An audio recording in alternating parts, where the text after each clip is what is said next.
So another interesting one that we have right on top right now is more on your newsletter business. Um, we have a question asking, what is the secret sauce to growing a 75K ARR USD content man? Is this a single man business that you're running right now, or how are you structuring this? Also, if someone is starting out without any credentials, right from the beginning and want to get it into a similar space and do it full time, any suggestions for them? And the answer is just provide value to people. If Got it. you uh, if you help people be more successful or smarter or just do better, they're gonna want to follow you and potentially pay for the content. So I'd say 90% of it is just like put out valuable content that Got is it. actually valuable. And then there's like 10% of try to optimize growth, like run Twitter ads, tell friends about it, get people on Twitter talking about it. But the core of it is deliver actual value. But if you want a deeper answer, check out this deck that I just shared that has the entire journey. And then Awesome. without I think, credentials, I yep. think it is harder because you have to build a platform from scratch. And I think the answer is like if you can actually deliver concrete value to people, other people with an audience are going to want to share it and promote it. So always start with creating value, which is just like sharing really interesting insights or news or potentially entertaining people. And then just kind of like pinging interesting people that have a following and get them to be aware of what you're doing. And then you find that they want to share it later. But it always comes Interesting. down to just like actual value, create Got value. it. Got it.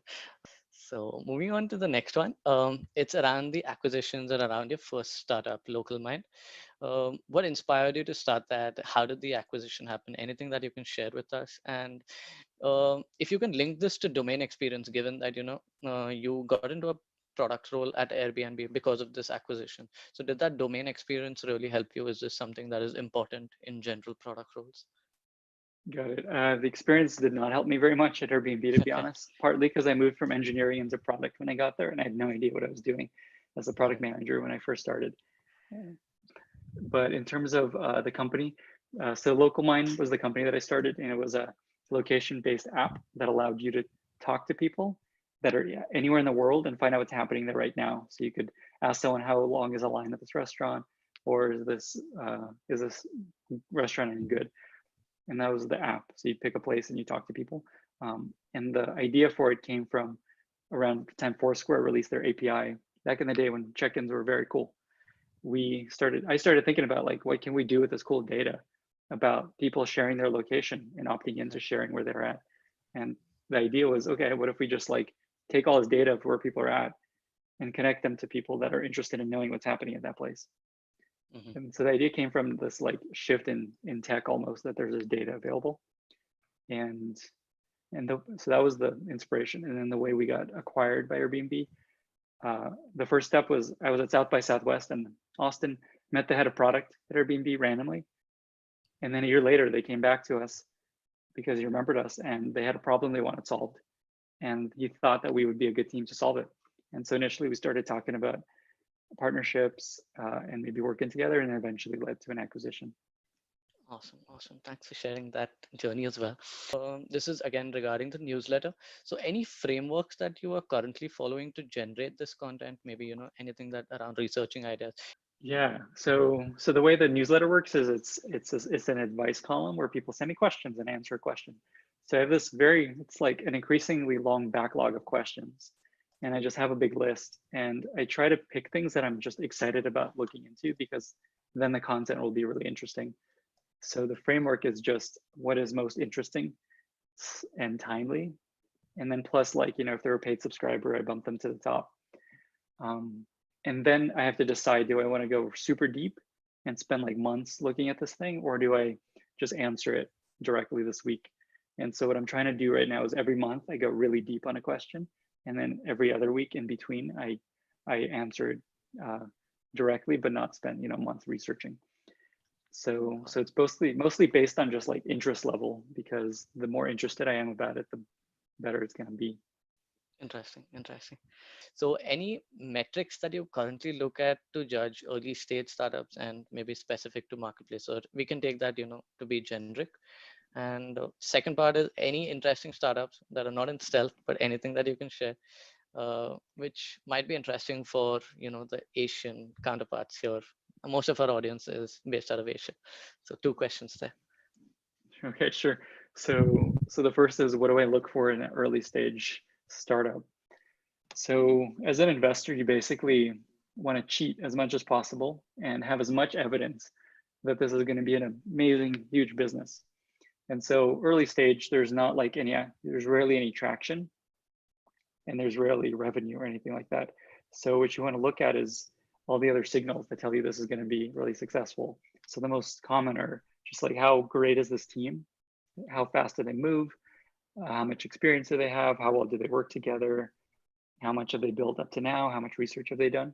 So there's like the team part, just like, how is this the team to build this thing? Because I've seen so many startups where like, oh wow, that's such a good idea. And then it's like, some really smart people, but they're not like the best people to build this company. And then like a month later, I see the same exact idea, but with like the best people building that same idea. And so learning I have is just like, wait for that group to come together versus it's just an amazing idea. So to the team, you want to think about the market, like how big can this get? If someone has an amazing idea, but there's only 100 people that will ever buy it, there's not much of a business to be built there. So team, market, and then there's just like, how much have they learned already about this thing? How much research have they done? How much design have they done? How much prototyping? I'd say those are the most interesting things. And then you want to think about like, can they build a moat? Is the business model good? Is it high margins? Are there network effects? How do they grow this thing? That's roughly how I think about it. And then the other question is, are there any like super interesting marketplaces that haven't been done maybe? If there were, I would either start it or I would have invested in it by now. So there's not like some magical idea that I have of like, oh my God, someone needs to do this, it's going to be huge. But there's a ton of really interesting marketplace companies happening. Like there's a bunch of B2B marketplaces that are starting to emerge that are really interesting. Like there's one that's like restaurant repair, a restaurant repair marketplace. There's like a grocery delivery for the grocery store marketplace. So there's a lot of cool B2B too. Yeah, B2B. Yeah, B2B. Yeah, it's interesting. There's like all the research I did, you might notice, is all B2C. Yeah. Consumer. And it's because there aren't actually many big B2B marketplaces. There's just like Alibaba. Yep. And like maybe a part of Amazon. But now more recently, there's a lot more B2B marketplaces happening. And so I'm excited to watch them. Got it. There's an interesting one in India too, Udan. I think you would have heard. It's one of the fastest growing unicorns in India. So well, tell me about it later. Okay. For sure. Great. For sure. Moving on to the next set of questions, I think this is around skills and career. I think most of our audience today is product managers, founders, and senior PMs, and a bunch of aspiring ones. So clubbing a bunch of questions there. First is around, growth bit of product management. How does one enter? Do you need like an MBA? How much technical do you need? So skills there. And maybe you could end it with any general career advice. You worked across, multiple acquisitions, big companies, small companies, anything that, you've seen common pitfalls that, early stage guys, mid-20s, 30s, that, they can probably learn from. I know it gone general, but just trying to club a bunch of questions. I like how you pack into 2 questions into each question. I'm trying my best. So the first question is, what are important skills to get good at as a PM, or how to get into product management? It's more on getting into the growth side of PM. I think you have a great article. Oh, growth PM. I see. Yeah. Got it. Yeah. So I think the way you get into it is just find a time to do it. Like you find an opportunity to do it. So the way I got into growth is I just like realized, hey, I should learn how to do growth. And so I was at Airbnb and I was just telling my manager I would love to work on a growth team. And then an opportunity came up. And so I did it.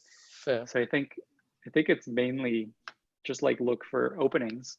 And essentially most of product management is growth. You're normally trying to grow something, some metric, some business outcome. And so it's often very similar experience to just like focused growth, just like optimizing a funnel and performance marketing and referrals. Fair. So you often have the right experience to give it a try. So that's one. 2 is maybe find like a growth person that you work with at your company or that you know about in the world, and get them to give you advice on things they should be working on, like run Facebook ads for your own project and optimize your funnel, and just start to pick up some of the terminology and skills that, okay, yeah. So I have this post I'll share. Yeah, That that's the you guys best. might have I was seen. thinking the same thing. You could just add the link to that and we can move on.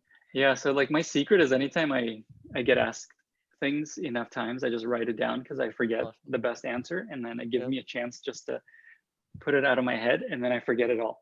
So I actually refer back to it when I think about the stuff. But there's essentially 4 ways to get into product management Right. that I've seen.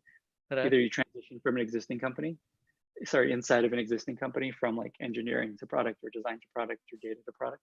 So one is the transitioning, and I think that's the easiest by far if you can pull that off, because you have a lot of support. You don't have to like not have a job. There's people there to help you. And so I would try to do that if you can. 2 is just finding like a junior PM role at a large company where they have like an APM program like Facebook or Google and a few others. And then that's where an MBA helps, is you come into it with something, but it's definitely not necessary. It's just like you have a leg up on other people. You could join a startup as like, that just needs a PM to help organize and execute. And then the other is, I'm just like be on the side scrolling through this article because I forget all these things. Starting a company, that's how I got into product manager. You start a product management, you start a company, and then you get acquired. And then you're a product manager, because usually the founders, if they're not engineers, become product managers. Right. So those are the 4 most Got common it. paths, and that's the last Got one's it. probably the hardest. Yep, that's right. That's right. Now, how does one work on problems that generally involve multiple product teams to work together? So, like a marketplace like Airbnb, you'd have had the host, someone working on the host side, someone working on guests, someone working on growth. So how does all that fit in together as you scale? So what are some tactics to be good at managing stakeholders? Because yeah, as a company grows, and I imagine many of you working in big companies, there's a lot of complexity and politics and I don't know, slowdown that happens with all of these other folks that have to be in the loop. So a few things I found useful. One is always think about what is the other person trying to achieve? What are their goals? What do they want? And how is what you're doing going to help them? And make that clear to them.